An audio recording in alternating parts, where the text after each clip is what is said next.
Vamos lá, agora vai dar certo isso aqui. Uh! Como as coisas mudam rápido, pessoal. Primeira sessão depois do recesso, na nossa Suprema Corte. Nossa, que linda a nossa Suprema Corte. Nós tivemos 3 discursos. Só 3 ministros tiveram a coragem de discursar. E o discurso deles teve o mesmo tom. Não vamos recuar, não vamos abandonar a democracia brasileira, não importamos com a pressão internacional, somos corajosos em defesa da democracia, vamos prender Bolsonaro, não aceitaremos a anistia. Os 3 falaram basicamente a mesma coisa. O Alexandre de Moraes até assustou seus colegas ali, o tanto que ele estava histérico, né? Meio surtado, assim, alterado. Pois bem, há 2 semanas depois, menos de 2 semanas depois, para te falar a verdade, sai essa notícia que eu quero mostrar para vocês. Ministros do STF discutem recuo possível em meio à crise com os Estados Unidos. O recuo, gente, não é um recuo de verdade, é só um recuo possível. Integrantes do STF discutem em conversas reservadas uma saída para amenizar a pressão dos Estados Unidos e evitar recuo no julgamento de Bolsonaro. Então, eles estão criando uma maneira de recuar sem parecer que recuaram. Vamos lá, vamos ver a matéria? Em conversas reservadas, ministros do Supremo Tribunal Federal discutem uma espécie de recuo possível. Adoro como esse aqui, né? Para a corte diante da crise com o governo dos Estados Unidos. A proposta em debate consiste em anistia pós-condenação para Bolsonaro e outros réus que serão sentenciados golpe de Estado. Peraí. Então, qual que é o recuo deles? O recuo deles é o seguinte, vamos entender. Olha, se a gente recuar agora, vai ficar muito feio e nós já vamos ficar mais descredibilizados que já somos no Brasil. Então, vamos fazer o seguinte, vamos tentar fazer um acordo com o pessoal, deixa a gente só terminar o teatro, deixa a gente só terminar esse julgamento falso, tá? Porque senão fica muito mal pra gente. Então, deixa a gente terminar, aí logo que a gente terminar, vocês no Congresso podem ir lá e fazer a anistia, que a gente promete que não vai interferir. Cara, olha isso aqui. Tá aqui, ó. A alternativa busca evitar novas sanções dos estados que estão com medo das sanções. Ao mesmo tempo, manter o entendimento do STF pela condenação do Bolsonaro. Na prática, o Supremo condenaria os acusados, mas não se movimentaria para derrubar uma eventual anistia aprovada pelo Congresso Nacional. Olha só isso aqui. É tipo assim, cara, deixa a gente sair sem passar vergonha, então deixa a gente terminar, tá? Vamos terminar com o julgamento, porra, já gastamos tanto, já foi tanta manchete na Globo, a Daniela Lima já falou tanto sobre isso. Então a gente termina o julgamento, condena, aí a gente fica bonito na fita, certo? Para não passar vergonha. Aí vocês vão lá e desfazem tudo que a gente fez. Vocês vão lá e anulam tudo. Aí a gente promete que dessa vez a gente não vai interferir nas decisões do Congresso, tá? Mas não vai acostumando, tá bom, Congresso? Dessa vez a gente não vai interferir, não vamos humilhar vocês como fizemos no IOF. Dessa vez pode confiar na gente. A gente vai deixar a anistia ser aprovada e não vamos considerá-la inconstitucional. Olha o nível do diálogo que existe hoje, gente. Me fala se isso é justiça. Me fala se isso é uma coisa que pode ser levada a sério.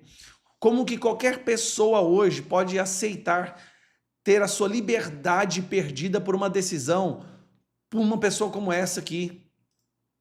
Como que a gente pode aceitar? Esse aqui, coitado, esse aqui tá tendo a família dele toda ameaçada. Assim, pior que ele quer passar anistia, mas a pena contra ele tá foda.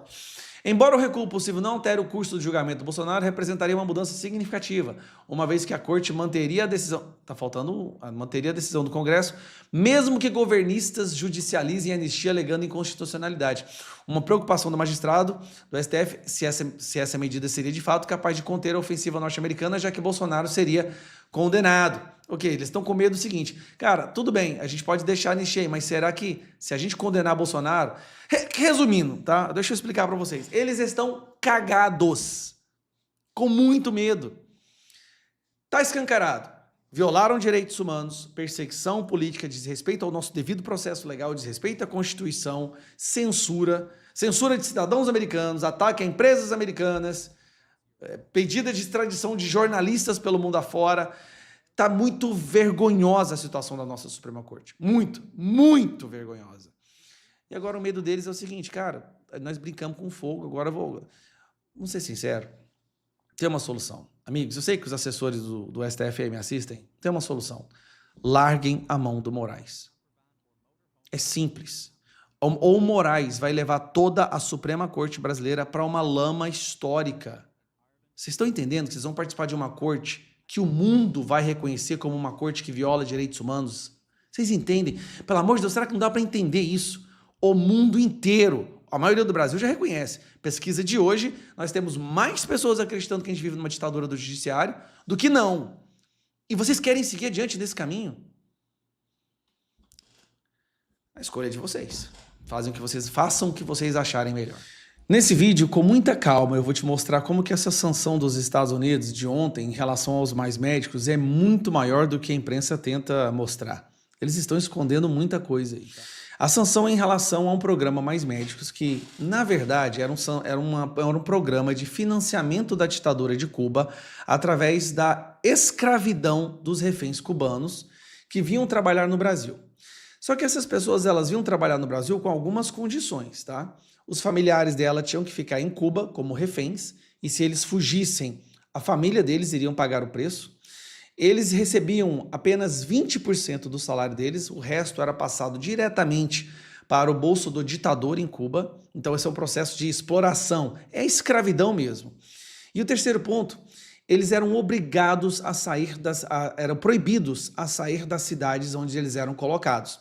É como se fosse mais ou menos uma tornozeleira eletrônica. Obrigados de sair de onde eles estavam e não podiam pedir permanência no Brasil, não podiam pedir visto.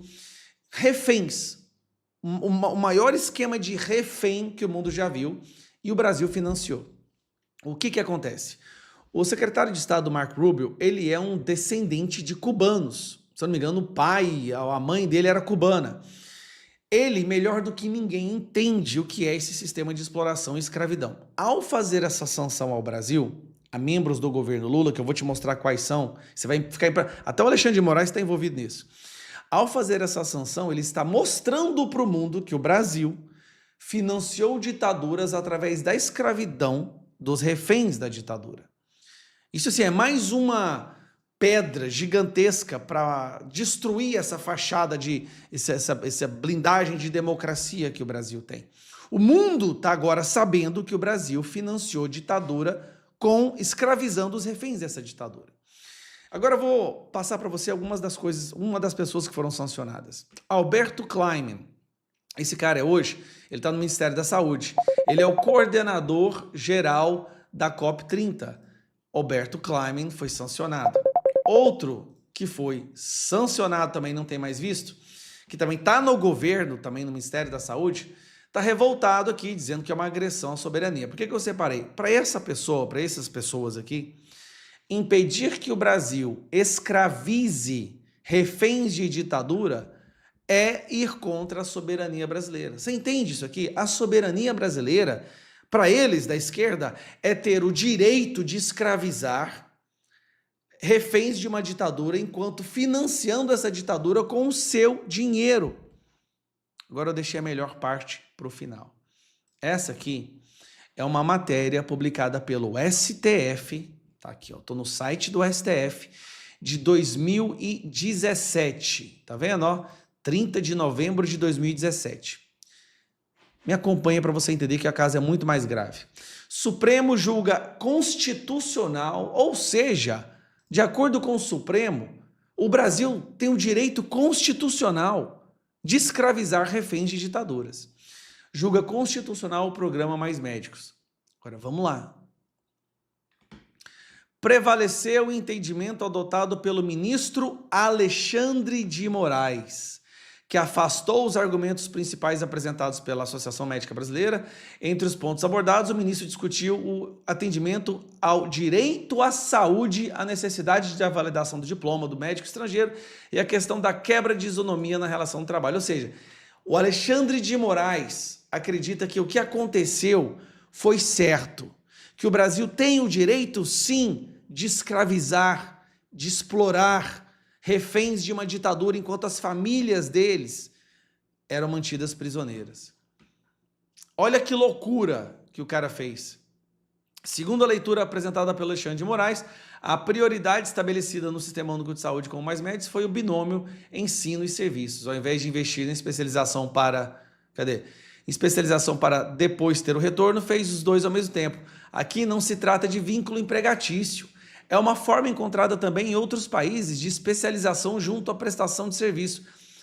Ele está justificando o fato de que o Brasil pode sim financiar uma ditadura sanguinária e escravizar os reféns dessa ditadura. Então, assim, Marco Rubio está fazendo um pente fino em todos aqueles que contribuíram para escravizar os cubanos.